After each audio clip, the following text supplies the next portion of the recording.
এক পুরনো গ্রামে এক মা আর তার ছেলে থাকত। তারা গরিব ছিল, কিন্তু তাদের মন ছিল অনেক বড়। প্রতি রাতে ছেলে মাকে জড়িয়ে ধরে বলতো, মা, দোয়া করো, একদিন আমি তোমাকে হজ করাবো। মা হেসে বলতেন, তোর সুস্থতাই আমার হজ বাবা। একদিন গ্রামে ভয়ঙ্কর ঝড় এলো।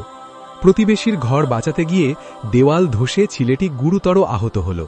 রক্তে ভেসে যাচ্ছিল তার শরীর। গ্রামের মুরব্বীরা বললেন, অবস্থা খুব খারাপ। মা পাগলের মতো ছুটে এলেন।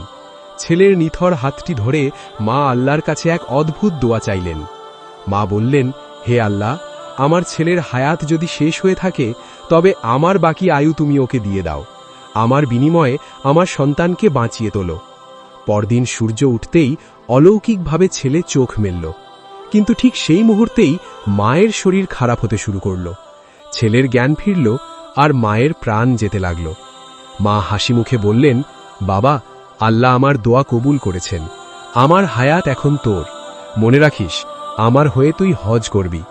এই বলে মা তার রুহের বিনিময়ে ছেলেকে জীবন দিয়ে চলে গেলেন। আল্লাহ সব মাকে জান্নাত দান করুন। আমিন।